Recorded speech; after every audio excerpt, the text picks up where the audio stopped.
मैं जब भी पापा के कब्र पर दुआ करने कब्रिस्तान जाती थी तो मुझे एक बेनाम सी कब्र के पास एक औरत बैठी मिलती जो हमेशा रोती रहती थी और उससे माफियाँ मांगती। मुझे उसका रोना बहुत अजीब लगता, लेकिन चेहरे से वो काफ़ी सख्त लग रही थी। एक दिन मुझसे रहा नहीं गया, मैंने उससे पूछ ही लिया, अगर आप बुरा ना मानो तो मुझे अपना दुख बता सकती हैं। आप यहाँ क्यों बैठती हैं? क्या मैं आपकी मदद कर सकती हूँ? मेरी बात पर उसने आंखें उठाकर मेरी तरफ देखा। उसकी नज़रों में बेपनाह गम और दुख थे। मैंने देखा रो रो कर उसकी आंखें लाल हो चुकी थी। तुम्हें क्या बताऊं बेटी, मैं बहुत बुरी हूँ। अगर तुम मेरी कहानी सुनना चाहती हो तो थोड़ी देर मेरे पास बैठ जाओ, मेरा भी दिल हल्का हो जाएगा। उस औरत के साथ कब्रिस्तान बैठना मुझे अच्छा नहीं लग रहा था। मैंने उसे अपने घर चलने की दावत दी। उसने थोड़े ही मिनटों के बाद कबूल कर लिया। वो भी गम की मारी हुई थी, शायद सहारा चाहती थी। घर लाकर मैंने उसे चाय पिलाई। फिर जब उसके हवास अच्छे हुए तो उसने मुझे अपनी कहानी सुनाई। मैं एक ऐसे घराने में पैदा हुई जहाँ औरतों का कई पीढ़ियों से यही पेशा था कि वो मर जाने वाली औरतों को नहलाती थी और उन्हें कफन वगैरह पहनाती थी। हमें गांव में तो कोई भी पसंद नहीं करता था, लेकिन शहर में हमारी अच्छी खासी कमाई हो जाती है, क्योंकि यहाँ पर हर दूसरे दिन कोई न कोई औरत मर जाती और लोग हमें जानते पहचानते थे, इसीलिए हमें अपने घर ले जाते। 3,000-4,000 रुपए हमारे हाथ पर रखते और हमें नहलाने और कफन पहनाने का इंतजाम थमा देते। हम लोगों को अब उस काम की आदत पड़ चुकी थी, इसीलिए किसी किस्म का कोई डर या दहशत नहीं था। एक दिन शाम के 4 बजे मैं अपने काम से फ्री होकर बैठी थी कि दरवाजे पर आवाज आया।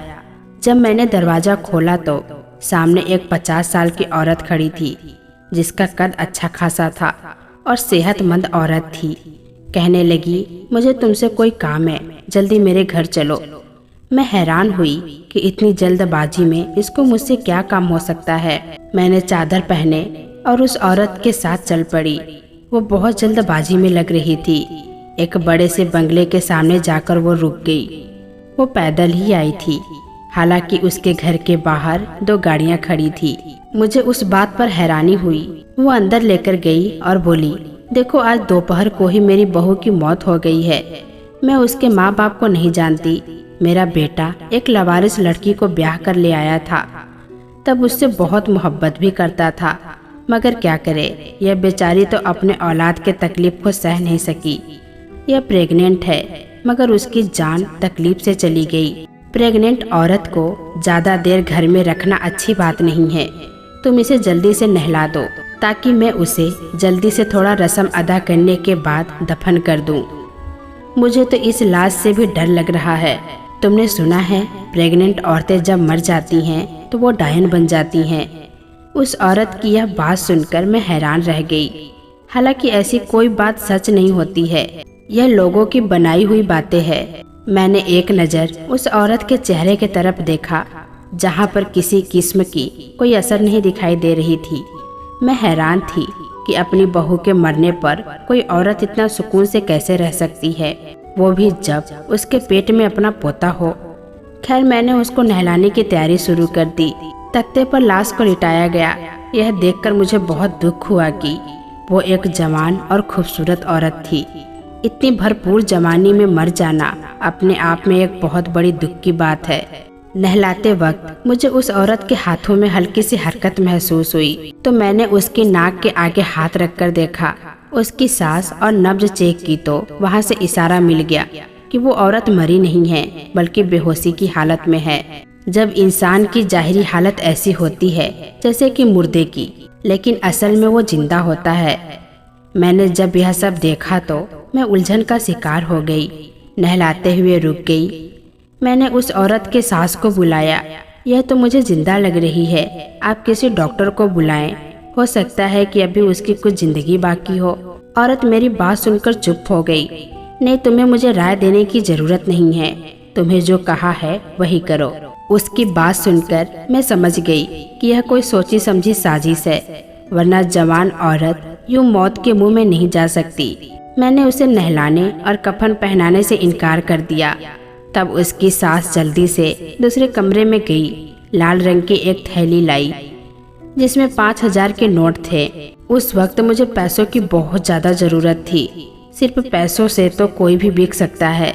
मेरा ईमान भी डगमगा गया। मैं उस औरत की बात समझ गई। मैंने वो पैसे अपनी जेब में रख लिए। यह पैसे मैं अपने दामाद को देना चाहती थी, जो कब से मुझसे मोटरसाइकिल मांग रहा था। इसी वजह से मेरी बेटी के घर में भी सुकून नहीं था। पैसे लेकर मुझे इत्मीनान हो गया कि मैं अपनी बेटी को पैसे दे दूंगी तो उसका मामला हल हो जाएगा। मैं दोबारा उस औरत को नहलाने लगी, मगर मेरा दिल भारी सा हो रहा था। मैंने नहलाने के बाद कफन पहना दिया, मगर मेरा दिल जोर जोर से धड़क रहा था। मैं ज़्यादा देर वहाँ नहीं रुकी और घर से निकल लाई। उस घर के करीब एक कब्रिस्तान था, जो उन लोगों का खानदानी कब्रिस्तान था। मैं उसे दहशत से देखती घबरा गई, मगर मुझे बिस्तर पर लेटने के बाद भी नींद नहीं आ रही थी। थोड़ी देर के बाद मेरी बेटी आई। मैंने उसे भारी दिल से यह खुशखबरी सुनाई कि तुम्हारे 50,000 का बंदोबस्त हो गया है और तुम अपने पति को दे देना, वो मोटरसाइकिल ले लेगा और तुम्हारी भी जिंदगी आसान हो जाएगी। वो बोली, मम्मी आप इतने पैसे कहाँ से लेकर आई हैं? मैंने उसे हकीकत नहीं बताई। वो खुशी खुशी पैसे लेकर चली गई। लेकिन फिर शाम को जब मेरा पति आया तो मैं उससे यह बात छुपा नहीं सकी। वैसे भी वो भी मेरी तरह ही बिकाऊ और लालची था। उसे उन बातों से कोई फर्क नहीं पड़ता था। मैंने उसे जब यह बात बताई तो बातों बातों में मैंने उस औरत के जेवरात का जिक्र भी कर दिया कि उस औरत ने अच्छी खासी सोने की अंगूठियां पहनी हुई थी।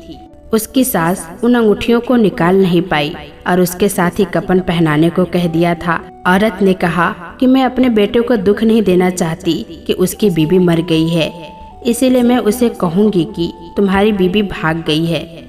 लेकिन मेरे पति ने एक नई कड़ी मिला दी। कहने लगा, अब वो जेवर तो हमें निकालने ही पड़ेंगे, वरना उस मुर्दे को भी गुनाह होगा। वैसे भी उस सब में हमारा कोई कसूर नहीं है। अगर कोई चीज़ एक जगह खराब हो रही है तो हमारा हक है कि हम उसे इस्तेमाल करें। हम उससे अपनी बेटियों की शादी करेंगे। तुम्हें समझ क्यों नहीं आ रही है? अपने पति की बातें सुनकर मेरा दिल अजीब सा हो गया। मैं यह सब नहीं करना चाहती थी, मगर उसने मुझे राजी कर ही लिया। बोला, थोड़ी देर का तो काम है, चलो हम कब्रिस्तान चलते हैं। उस औरत की कब्र खोदेंगे और वहाँ से जो भी दौलत मिलेगी उससे हम कोई काम या कारोबार कर लेंगे। फिर ऐसी हरकत का सोचेंगे भी नहीं। मैं अपने पति की बातों में आ गई। रात के 12 बजे हम अपने घर से निकले। हमारे पास कोई अच्छा हथियार नहीं था जिससे हम कब्र खोद सकते हैं। सिर्फ यह पता करना था कि ताज़ा कब्र कौन सी होगी जिससे हम मिट्टी हटाकर उस औरत तक पहुंच सकते हैं। हमें खुदाई वालों की मदद चाहिए थी। हम लोग जब कब्रिस्तान पहुंचे तो खुदाई करने वाला उस वक्त जाग रहा था। हमने उसे सारी हकीकत नहीं बताई। कहा कि हम एक अमल करना चाहते हैं जो कि बहुत ज़रूरी है। उसे कुछ बातों में लगाकर हम लोग उस कब्र की तरफ बढ़े जो आज शामी बनाई गई थी। खुदाई वाले ने उस कब्र की निशानदेही कर दी थी। वैसे भी वो कुछ खास ईमानदार नहीं लगता था। उसके चेहरे पर भी अजीब सी लालच थी। शुक्र हुआ कि उसने हमसे कोई हिस्सा वगैरह नहीं मांगा। दूसरी बार पूछा तो शायद वो नींद में लग रहा था। टार्च की रोशनी में जब हम लोग उस कब्रिस्तान तक पहुँचे तो वो बिल्कुल ताज़ा थी। उस पर नरम सी मिट्टी थी। हमने उसे हटाना शुरू किया तो वो आसानी से हट गई। लेकिन जब हम कब्र की सिलियाँ हटाने लगे तो हमें कब्र से हल्की हल्की आवाज़ें सुनाई देने लगी। मैंने अपने पति को मना भी किया कि मुझे यह मामला कोई और लगता है, हमें यहीं पर रुक जाना चाहिए, पर वो नहीं माना। मगर जब पूरी सिलियाँ हटाई तो वो औरत उस कब्र के अंदर दफन थी। कफन फाड़कर और एक जोरदार चीख मारी। यह देखकर हम घबरा गए। मैंने जल्दी से आगे बढ़कर देखा, वो औरत जिंदा थी, तकलीफ से कराह रही थी। उस औरत को देखकर हम दोनों की आंखें फटी की फटी रह गई। मैंने अपने पति को पीछे हटने को कहा। उस औरत पर चादर डाली और उसे सारी हकीकत से सामना कराया। मैंने उस औरत को यही बताया कि उसकी सास ने उसे जिंदा मार दिया था। मैं उसे बचाने आई हूँ। वो लड़की रोने लगी। वो बोली, खुदा के लिए मुझे घर ले चलो। मेरी सास ने तुमसे झूठ बोला है, मैं मरी नहीं थी। उसने तो मुझे कुछ दवाइयाँ दी थी और कहा था कि इससे तुम्हें आराम आ जाएगा। मैं नहीं जानती थी कि वो क्या सोच रही है। उसकी दर्द भरी बातें सुनकर मेरे अंदर सोई हुई इंसानियत जाग गई। मैं और मेरा पति उसे घर ले आए। मेरा दिल तो उसकी तरफ से साफ था, मगर पति ने उसके दूसरे कमरे में जाते ही मुझे अकेले में बुलाकर कहा, सुना, यह तो सारा खेल ही उल्टा हो गया। हम उस औरत से फायदा उठाने गए थे, मगर यह तो हमारे गले ही पड़ गई है। हाँ तो क्या हुआ, हमें भी थोड़ी इंसानियत दिखानी चाहिए। मैंने अपने पति को डांट दिया, अगर तुम नहीं कर सकते तो मैं उस औरत की देखभाल करूंगी। मैं जानती हूँ इंसानियत क्या चीज़ होती है। मेरी बात पर वो गुस्सा होकर चला गया। मैं उस लड़की के पास गई, उसे खाना वगैरह दिया और उसे सारी बातें पूछी कि आखिर ऐसा क्या हुआ कि उसकी सास ने उसको दवा देकर कब्र में दफनाने की इतनी जल्दी की। तब उसने मुझे बताया कि वह एक अमीर घराने की बहू है। उसके माँ बाप बचपन में मर चुके थे। वो अपने चाचा चाची के पास रहती थी। बूढ़ी औरत जिसका नाम शबनम बानो था, अपने बेटे के लिए उस लड़की की यानी आलिया का रिश्ता मांगा था। शबनम बानो के बेटे को आलिया बहुत पसंद आ गई थी। जब आलिया ब्याह कर शबनम बानो के घर आई तो शबनम बानो ने पहले दिन ही उसे साबित कर दिया कि वो सिर्फ और सिर्फ बेटे पैदा करवाना चाहती है। उसे पोते चाहिए और उसे अपनी बहू से कुछ नहीं चाहिए। मगर यह बात आलिया को समझ में न आई कि वो बेटा पैदा करवाने पर इतना उतारू क्यों है। उसकी जब पहली बेटी हुई तो सास ने बर्दाश्त कर लिया, मगर दूसरी बार जब वो 19 से हुई तो सास ने पहले दिन से ही गिनना शुरू कर दिया। तीसरे चौथे महीने जाकर उसका अल्ट्रासाउंड कराया और डॉक्टर से पूछा कि उस बच्चे की जीन्स क्या है। डॉक्टर ने बताया कि पैदा होने वाला बच्चा लड़की होगी। सास ने तरह तरह के ताने बहाने करके अपनी बहू का बच्चा गिरवाने की पूरी कोशिश की, मगर ऐसा नहीं हो सका। और फिर उसने अपने बहू को नींद की गोलियां इतनी ज़्यादा दे दी कि वो कभी उठ ना सके। आलिया ने बताया कि उसने आधा गिलास पीकर छोड़ दिया। शायद उसी वजह से उसकी जान बच गई, वरना वाकई में सचमुच मर जाती। आलिया की बात सही थी। उसकी सास जिस कदर खड़ूस दिख रही थी, इसका मतलब तो यही था कि उसने अपने बहू से जान छुड़ाने की कोशिश की, क्योंकि उसका बेटा उससे बेइंतहा प्यार करता था। तलाक देने या छोड़ने का तो कोई सवाल ही नहीं था। तो शबनम बानो के मन ही मन यही साजिश सूझी और उसने अपने बहू के साथ इतना बड़ा जुल्म कर डाला। आलिया रो रही थी। मैंने कहा, बेटी तुम फिक्र नहीं करो, अगर तुम अपने घर जाना चाहती हो तो हम तुम्हें पहुंचा कर आएंगे। तुम अपने पति के साथ एक अलग जिंदगी शुरू करना। तब बोली, अब मैं अपने घर नहीं जा सकती। मुझे उस घर में अपनी जान का खतरा है। अपना बच्चा पैदा होने तक मैं किसी महफूज जगह पर रहना चाहती हूँ। अगर तुम मुझे अपने घर में पनाह दे दोगी तो तुम्हारी मेहरबानी होगी, वरना मैं कहीं और चली जाऊंगी। आलिया की बातें सुनकर मैं भी जज्बाती हो गई। थोड़ी देर के बाद जहीर मुंह बनाए घर आ गया। रात काफ़ी ज़्यादा हो चुकी थी। मैंने उस लड़की को अपना ख्याल रखने को कहा और अपने कमरे में चली गई। जहीर अभी भी नाराज बैठा था। उसे मेरी हरकत अच्छी नहीं लगी थी, मगर उसने तो मुझे डराना शुरू कर दिया। बोला, देख तू बोल रही है कि अगर यह औरत जिंदा बच गई तो यह हम सबको भी फंसवा देगी। तुम्हें उसकी सास ने 50,000 की मोटी रकम दी थी। अगर उसने अपनी सास पर इल्जाम लगाया तो वह यह बात भी उगल देगी। बेहतर यही है कि यह लड़की जहाँ थी वहीं चली जाए। वैसे भी लोग तो जान ही गए होंगे कि यह घर से भाग गई है या फिर उसकी जिंदगी खत्म हो गई है, तो फिर क्या जरूरत है हमें उस सब में पड़ने की। बेहतर यह है कि अपने ठिकाने पर वापस चली जाए। जहीर की यह बातें सुनकर मैं काँप कर रह गई। सोच भी नहीं सकती थी कि जहीर इतना संगदिली हो सकता है। मैंने जहीर को समझाने की कोशिश की, जो तुम सोच रहे हो वो इंसानियत नहीं है। ऐसा किसी भी इंसान के साथ करना नहीं चाहिए। खैर हम दोनों ये बहस करते करते सो गए। जब मैं उठी तो घर की हालत बदली हुई थी। घर में ना वो लड़की थी और ना ही मेरा पति जहीर मौजूद था। मेरा दिल काँप कर रह गया। खुदा जाने क्या हुआ है, मेरी आँख क्यों नहीं खुली। मैंने देखा पूरा घर उथल पुथल हुआ था। जहीर का कुछ अता पता नहीं था। शाम को जहीर खुद ही घर आ गया। मैं उस पर बरस पड़ी। यह तुमने क्या किया? वो औरत कहाँ गई? तुमने उसे कहाँ छुपाया है? मार तो नहीं दिया? नहीं, मैं क्यों उसे मारूंगा। मैं सुबह उठा तो देखा कि वो ठंडा पड़ी हुई थी। उसका जिस्म अकड़ रहा था। मैंने सोचा कि उससे पहले कि हम पर कोई मुसीबत आए, मैं उस लाश को ठिकाने लगा आया हूँ। तुम समझती क्यों नहीं हो? ऐसी लाश को घर में रखना कोई अक्लमंदी की बात नहीं होती। जहीर की बातें सुनकर मेरा तो सर चकरा गया। खुदा जाने उसने उस लड़की को कहाँ फेंका होगा। मैंने उससे लाख पूछने की कोशिश की, मगर उसने मुझे कोई जवाब नहीं दिया। मायूस होकर मैं बैठ गई।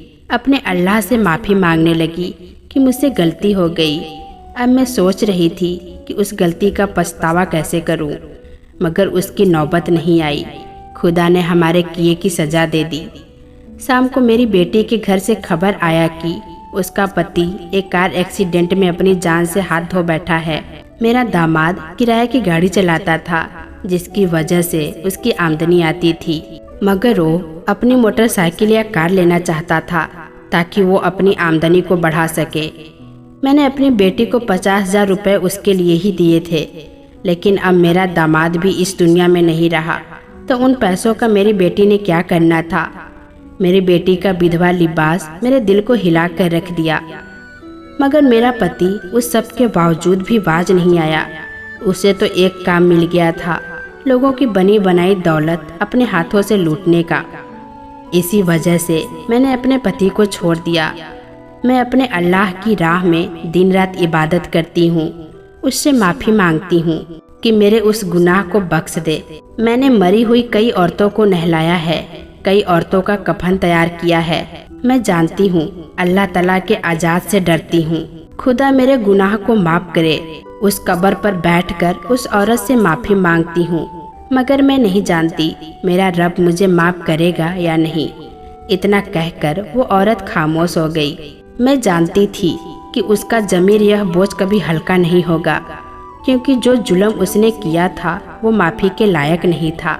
उसके दिल की तसल्ली के लिए कुछ तरीके बताएं और कुछ पाबंदी करने को कहा, और फिर उसे अपने घर से रुखसत कर दिया। उसके जाने के बाद मैं काफ़ी देर तक उसके बारे में सोचती रही। आज भी जब मैं उस औरत को याद करती हूँ तो मेरी आंखों से आंसू आ जाते हैं। तो दोस्तों, कैसी लगी ये कहानी कमेंट बॉक्स में ज़रूर बताइएगा।